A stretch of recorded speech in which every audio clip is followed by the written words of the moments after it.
Okay. I'm just going to assume I'm on. Hey, everyone.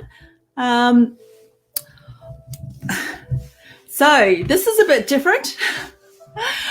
I decided I'll check out this new platform, StreamYard. I was actually looking at Restream or StreamYard in terms of just being able to record simultaneously and to go live on a few media platforms. So there's a bit of there's sort of like a pro and con as to this particular software. Hi, Anna. I think this, oh my gosh, I can actually see comments. So nice to see you. How's Tokelau? Still rocking. Yeah, so I thought I'd do a couple of things different. I thought I'd actually, schedule when I'm going to be live, so it gives people heads up. And so I only gave an hour, and in that hour, I actually went downstairs and made dinner. And I was just serving up dinner, and then I thought, well, I didn't really give myself time to actually eat, right? But that's okay. I'll warm it up and everything else. So, but the rest of the family are eating. So that's the main thing. All right. So hopefully you can actually all hear me okay over there. Yeah, this is actually so cool. I can see me. It looks really clear, and I can see the comments. And I think I can also share my screen as well. But I thought I'd use the whiteboard. I was going to stand up, but I should have moved the chair away so I had a bit of time, and I could have actually added, another extension so my computer is actually up here when I'm standing. All right. Anyway, did you like that whole sort of bit of waffling I was doing there? Okay, so I thought tonight, I would talk a little bit about emotional eating. And sometimes I actually call it behavior eating, where it could be anything. It was interesting because I was trying to think as to what feelings do I have when I actually want to, when I start putting food in my mouth. And I will start listing them down here. So excuse me, that I'm just going to actually just sit on my chair while I write this. And I thought, hang on, get this closer. And I thought, well, okay, I used to eat when I am bored, right? I still do, but not to that extent, right? So here, bored. You're bored. Some people eat when they're sad, right? And some people eat when they're happy. Is this why McDonald's call them the Happy Meal? I don't know. Or is it that they eat the meal and then they're happy and things? So some people eat, I think some women actually eat when it's that time of the month, maybe. So, could be that thing. Stressed, when I'm stressed about things. Stressed. What else? Any other ideas?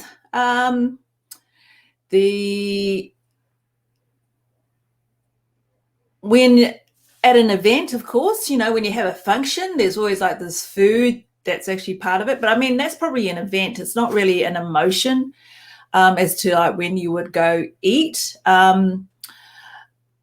Very similar to like if I was to associate watching a movie, that's a situation that you're in rather than an actual behavior that you would tend to actually have, some food around you. And so you associate with it.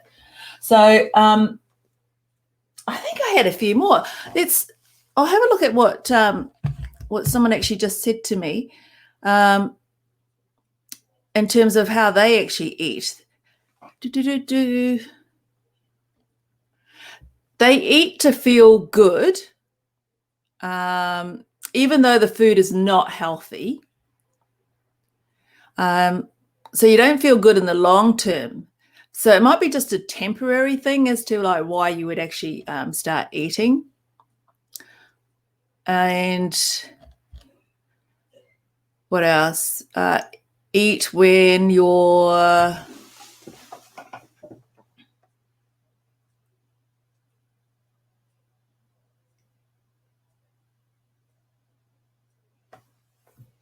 don't know.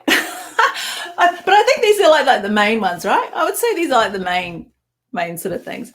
And because I have to keep thinking about what were the reasons that I would actually be eating, or what made me, what was I feeling that made me actually sort of triggered that I was actually reach and open up the fridge and get something to eat. So hi Val. I can see the comments, so this is so good. So what I do now, because obviously I can still feel these, I can still feel these emotions, but what actually changed for me now is that I try to actually keep busy, so busy that you don't actually feel that you're not actually sitting there sort of stressed and feeling like maybe you need to actually have something with you. I mean, because like I said, some people eat food for comfort, and there's an addictive nature about food itself that can make you just feel good in that moment. And sugar does that, right? How do we feel when we actually have a sugar bar?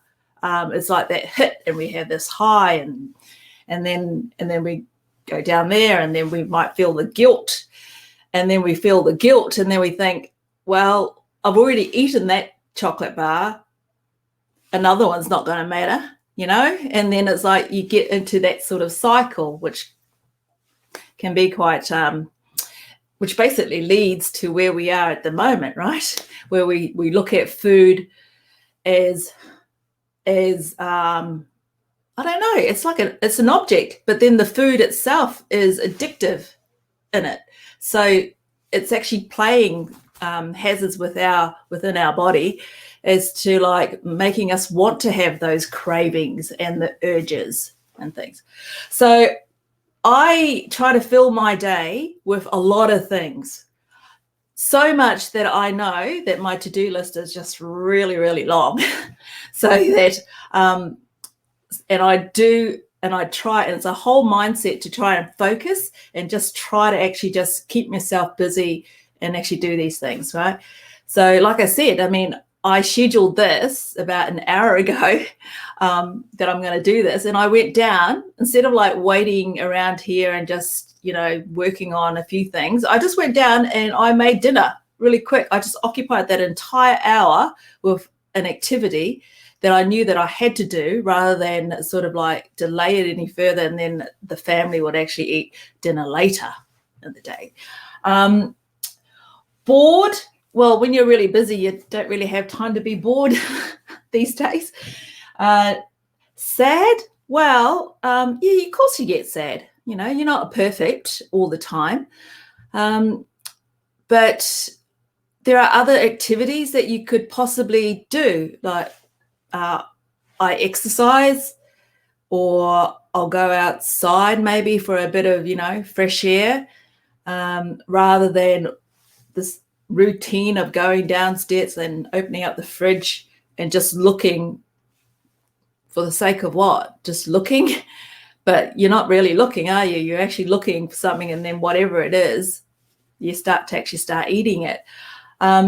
So how I actually overcome this emotional type of eating is a routine and a habit that you start to just build, and you develop, and you start to strengthen in terms of like the way your mind actually starts occupying your time. I mean, I was actually saying to Leo earlier, I was like, I mean, there should be like a long list of certain behaviors and emotions that we have that trigger us to actually feel like we need food there to as comfort. But there are also situations that we are in that food is not associated with it. I mean, when we go to church, we're not actually thinking of food at all there, are we? I mean, obviously after church, not really before church, but that place is not really associated with actually you've got to sit down and actually start eating while you're watching the priest, right? It's just not that thing. You go to a rugby game, and yet there is an association with food and what you're watching in terms of entertainment. You also, when you're asleep, of course, you're not eating. So maybe the more hours that you spend actually sleeping, establishing a really good sleep habit routine, then that helps sort of reduce that day as well, and helps overcome the hours that you might have where you're actually awake and you get tempted to go and have a bit of a snack and things. So I just try to keep it really simple as to how I overcame detaching myself from actually eating when I felt these things. So I don't know if you guys actually had other sort of behavior sort of or emotions that you felt that you thought, that you would then reach out for some food and things. So if you do, then I can answer them on the spot. But if you don't, it's okay. But that's basically what I wanted to touch on. I think there's probably a few things.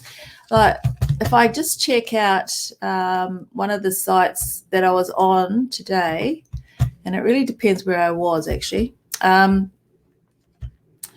where there was hundreds of comments of people actually saying about how they're more an emotional type of eater, and it's just trying to break that habit and try to deal with the actual emotion first, and then they were able to actually establish a good routine with the way they eat. So there you go. That's my scientific sort of perspective on behavioral eating and emotional eating. Now, what else can I say to you here? Oh, okay. All right. Can I give you an update also about New Zealand? Oh, my gosh. I don't know why I only gave myself a couple of days before I'm flying to NZ, but I'm really looking forward to catching up. But also I know I have to go over there because there's lots of things that I need to do with my family as well first. But at this stage, I am intending to definitely run a workshop. So just an informal one, right? It's just a real sort of simple face-to-face with whoever is basically interested to available to actually be there, and while we just chat. And I was thinking, it's going to be interesting because there's no catering. There might be hot beverage and cold, and water and things like that, but we're not going to go out of the way and have something real, like it's a meal time. Of course, if you want to, you can go grab something yourself before or after the workshop. I have to work out the details. I was looking at certain venues in the Hut, because that's a pretty central place. And like I wrote last night, that I might actually do one, depending on the numbers, over in Puroa. Yes, Val, I think so. Because when you think about it, when you go to the gym and you do all these other things, there are coaches there and there are trainers, but there's not enough, I think, people that we can actually sort of just talk to, and who are because I have to say I'm really passionate about good health, right? So I'm going to stream live. So I'll set it up so that that the venue that I decide will actually have those facilities so that we can actually make it so that people can actually watch as well. So I'll try to actually do a whole sort of setup, a routine with that, you know, with a little sort of, maybe a little agenda of what I'm going to cover, which will basically be those things. It'll be around nutrition, exercise, movement, good sleep habits, fasting, and mindset. So I'll be around those ones and things. So we'll just see how we go. You know, it's not going to be actually informal because it's me. I was thinking of actually who to actually sort of maybe bring along that might be in the health profession of some sort, but we also want to make it really relatable because we want to make it sort of open because